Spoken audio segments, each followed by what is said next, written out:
Visa দেওয়ার নামে ভুয়া দালালদের খপ্পরে আর নয়। আজকের এপিসোডে অস্ট্রেলিয়ার ভিসার একটি পূর্ণাঙ্গ গাইডলাইন দিব। বিশেষ করে বাংলাদেশ থেকে যারা অস্ট্রেলিয়ায় পাড়ি দিতে চান, অথবা মধ্যপ্রাচ্য সহ পৃথিবীর বিভিন্ন দেশ থেকে যারা অস্ট্রেলিয়ায় আসতে চান, তারা এই ভিডিওটি সম্পূর্ণ দেখবেন। আমি জানি বিভিন্ন দেশে শ্রমিক হিসেবে যারা কর্মরত আছেন তারাই বেশি আগ্রহী হবেন। দয়া করে এখানে দেখানো গাইডলাইন ফলো করুন। আপনি যেখানে সোজাসুজি জানতে চান আমি দুবাই থাকি, সৌদি আরবে থাকি, মালয়েশিয়া থাকি, অস্ট্রেলিয়া কিভাবে আসব, এই প্রশ্নের উত্তর এভাবে সোজাসুজি দেয়া মুশকিল। অস্ট্রেলিয়ার প্রত্যেকটা ভিসার একটা সাবক্লাস আছে। সাবক্লাসগুলি নিয়ে আলোচনা করব। আপনি যেইটা করবেন সেটা হচ্ছে নিজের কাজের দক্ষতা, অভিজ্ঞতা, পড়াশোনা ইত্যাদির সাথে মিলিয়ে দেখবেন। যেই ক্যাটাগরির সাথে আপনার মিলে যাবে সেই সাবক্লাসে আপনি অ্যাপ্লাই করতে পারবেন। আবেদন কিভাবে করবেন, কোন সংস্থার সাথে যোগাযোগ করবেন, বিস্তারিত জানাবো। এজন্য অবশ্যই আমার চ্যানেলটি সাবস্ক্রাইব করে আপনার কোন ভিসার সাথে যোগ্যতা মিলে গেছে তা জানিয়ে কমেন্ট করুন। প্রথমে লেবার এগ্রিমেন্ট স্কিম নিয়ে কথা বলবো। এই ভিসা সাবক্লাস 482 এর একটি ভার্সন। বাংলাদেশের পাসপোর্টধারীরা এই ভিসায় অস্ট্রেলিয়া আসতে পারবেন। এই ভিসার জন্য আপনাকে একটি কাজে দক্ষ হতে হবে। যেমন যদি ভালো রান্না পারেন তাহলে শেফ, প্লাম্বার, ইলেকট্রিশিয়ান, এমন অনেক পেশা আছে লিস্টে। এলে গেলে আপনার দরকার হবে একজন এমপ্লয়ারের নমিনেশন, অর্থাৎ এখানে এসে আপনি কোন প্রতিষ্ঠানে চাকরি করবেন সেরকম একটি প্রতিষ্ঠানের সাথে আপনার এগ্রিমেন্ট হতে হবে। আপনার বেতন কত হবে, আপনি কোথায় থাকবেন, কত ঘন্টা চাকরি করবেন এবং সেই প্রতিষ্ঠানের সাথে আপনার রিলেশন কী হবে, আপনার পথ কী হবে, সমস্ত বিষয় নিয়ে এগ্রিমেন্টটি করা থাকে। তো প্রতিষ্ঠানকে আগে আপনাকে এখানে নিয়ে আসার ব্যাপারে রাজি হতে হবে। উপযুক্ত যেসব ইমিগ্রেশন নিয়ে কাজ করে সেরকম প্রতিষ্ঠানের সহায়তা পেলে এই বিষয়টি ম্যানেজ করতে পারবেন। আপনি কি পাস করেছেন, মানে আপনার একাডেমিক পড়াশোনা ঠিক কতটা, এইটা সাধারণত এই ভিসার ক্ষেত্রে মুখ্য নয়। এটা 482 ভিসা। এই ভিসার ক্ষেত্রে দেখা হয় না যে আপনি ব্যাচেলর করেছেন কিনা অথবা মাস্টার্স করেছেন কিনা, অথবা অনেকে এসএসসিও করেন নাই, সেই বিষয়গুলিও এই ভিসার ক্ষেত্রে দেখা হয় না। তবে যে শর্তগুলি আমরা বলছি সেই শর্তগুলি অবশ্যই আপনার থাকতে হবে।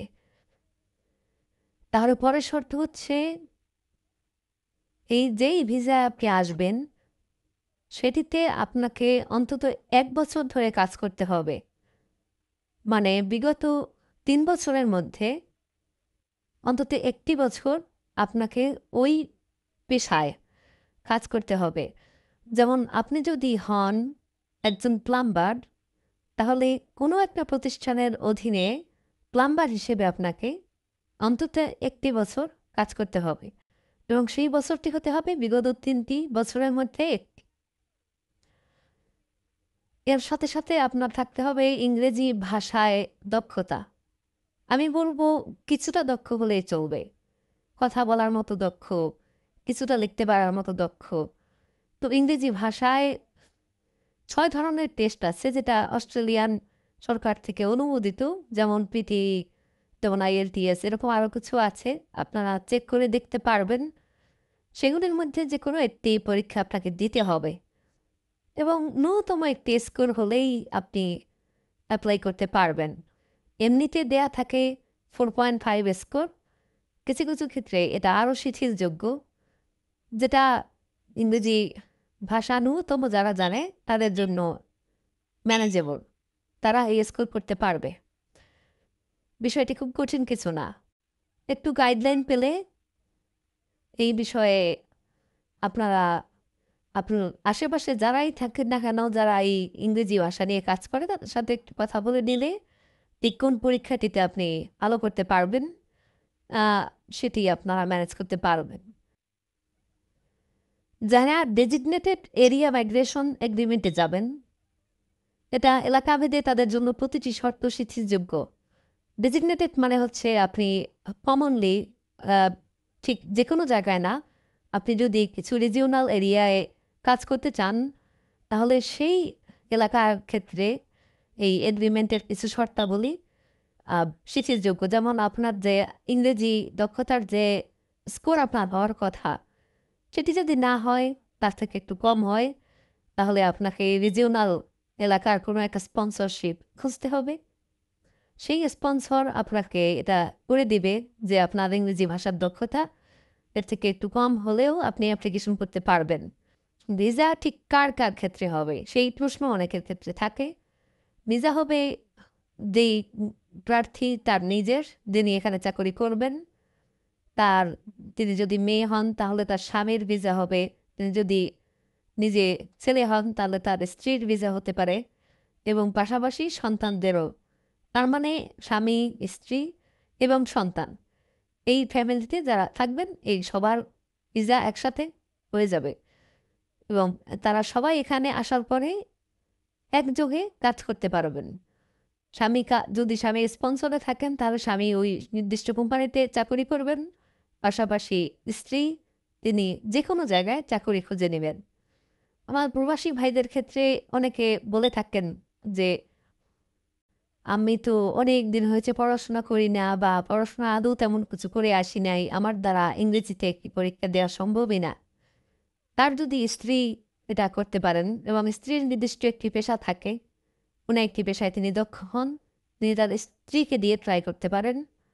তাকে যেটা করতে হবে, তার স্ত্রীকে ইংরেজি ভাষায় একটা পরীক্ষা দিতে হবে এবং তার স্ত্রীকে দিয়ে এই চেষ্টাটা করতে হবে। তো স্ত্রী ওই স্পন্সর হিসেবে আসবেন এবং তার স্বামী তার সাথে সাথে একই ভিসায় আসতে পারবেন। যদি সন্তান থাকে সন্তানরাও আসতে পারবে।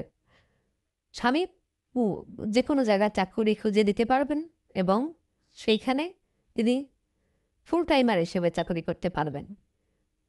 তাহলে 7+4 8 2-তে যদি আপনারা এখানে আসেন এবং স্বামী স্ত্রী দুজনেই যদি চাকরি করেন, তাহলে 8 থেকে 10 লক্ষ টাকা ফ্যামিলি ইনকাম আছে বাংলাদেশি টাকার। অনেক সময় তারা অনেক বেশি ওভারটাইম করতে পারেন, অনেক বেশি জব করতে পারেন। 10 লক্ষ 12 লক্ষ টাকার সমপরিমাণ টাকাও মাসে উপার্জন করা সম্ভব। বাচ্চাদের ক্ষেত্রে খুব উন্নত পরিবেশ আছে, খুব ভালো স্কুলে ভর্তি করতে পারবেন, কিন্তু যতদিনে না পার্মানেন্ট রেসিডেন্ট হতে পারেন ততদিনই বাচ্চাদের পড়াশুনো সমস্ত খরচ আপনাদেরকেই দিতে হবে। নির্দিষ্ট একটি সময় পর্যন্তই পড়াশোনার খরচটি দিতে হবে। কিন্তু পার্মানেন্ট রেসিডেন্ট বা সিটিজেন হয়ে যাওয়ার পরে আপনার বাচ্চাদের পড়াশোনার জন্য আর খরচ দিতে হবে না। যদি বেসরকারি কোথাও পড়ান তাহলে কিছু খরচ দিতে হবে, আর সরকারি কোথাও পড়াতে গেলে খরচ দিতে হবে না।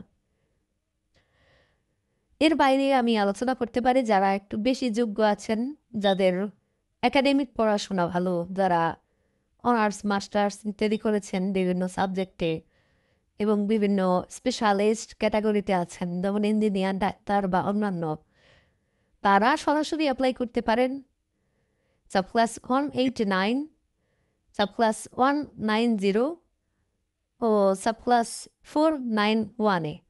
সাবক্লাস 189 হচ্ছে গ্রাজুয়েট অথবা অস্ট্রেলিয়া মানের ডিপ্লোমা করা স্কিলড মানুষের জন্য। এদের কারণ নমিনেশন নিতে হয় না, নির্দিষ্ট নিয়মে অ্যাপ্লিকেশন করবেন।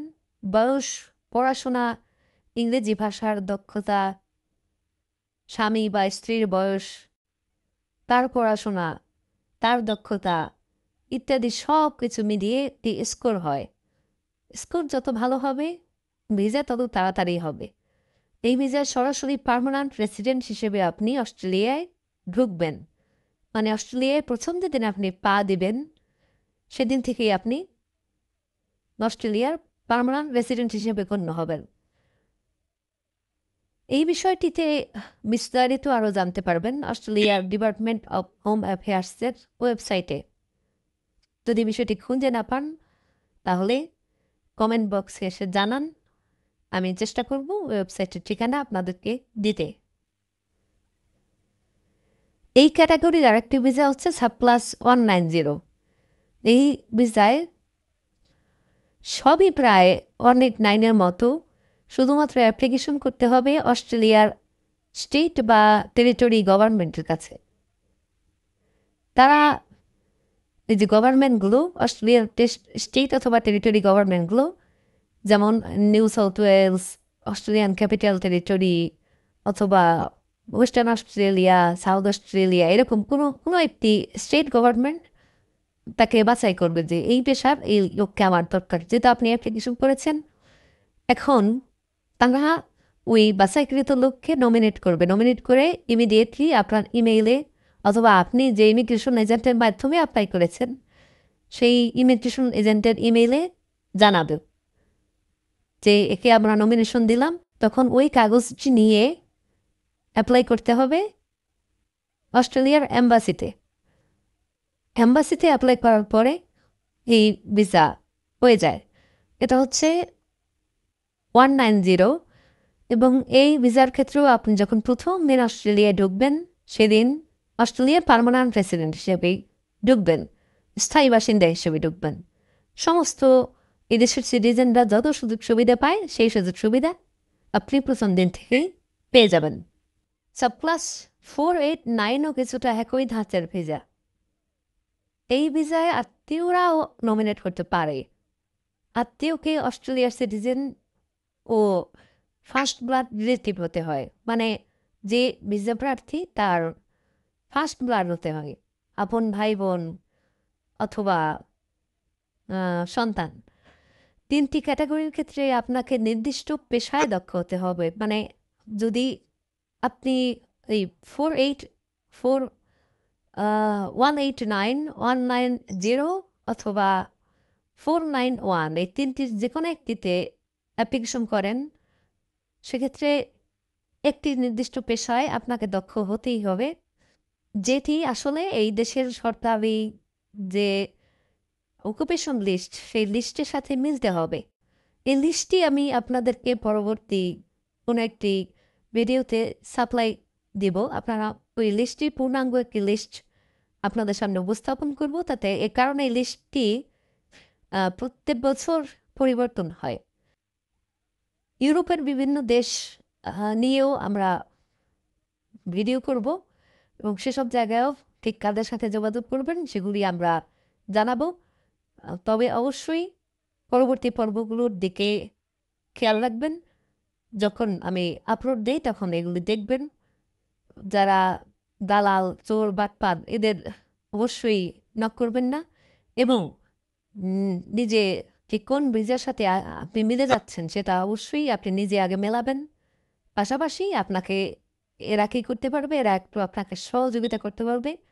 আপনি কী প্রক্রিয়ায় কীভাবে সঠিক নিয়মে অ্যাপ্লিকেশন করবেন সেটা, এবং অ্যাপ্লিকেশনের নির্দিষ্ট ফি আছে। এর আগে আমি 482 যে ভিসার কথা বলেছি একদম প্রথমেই, সেই ভিসার ক্ষেত্রে আপনার সর্বোচ্চ খরচ যেটা হওয়ার কথা সেটা হচ্ছে $4,500 এবং পাশাপাশি আপনাকে কিছু ক্ষেত্রে লয়ারের ফি ইত্যাদি দেওয়া লাগতে পারে, সেগুলি খরচ আছে। এবং অনেক সময় যে স্পন্সর আপনাকে স্পন্সর করবে সেগুলি ম্যানেজ করার জন্য অনেক সময় টাকা পয়সা লাগতে পারে।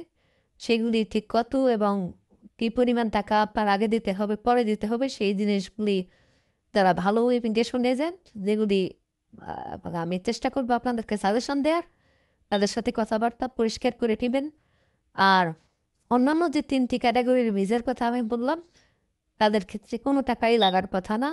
শুধুমাত্র যদি কোনো এজেন্ট আপনার হয়ে কাজ করে দেয় তাকে আপনার যে সার্ভিস ফি আছে সেটা দেওয়া লাগতে পারে। যেহেতু আপনি এই ফর্ম পূরণ, আপনার জন্য অন্যান্য কাগজপত্র রেডি করে দেয়া, পয়েন্ট মিলিয়ে দেয়া, এই সমস্ত কাজ যদি একজন মানুষ আপনাকে করে দেয় তাহলে অবশ্যই তাকে আপনি ফি দেবেন।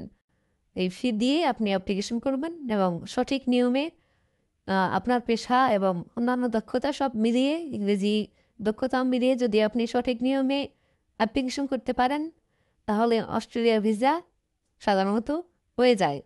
অস্ট্রেলিয়ার ভিসা বেশিরভাগ ক্ষেত্রেই হয় না, কারণ যারা আপনারা অ্যাপ্লিকেশন করেন তারা ভুল জায়গায় অ্যাপ্লিকেশন করেন।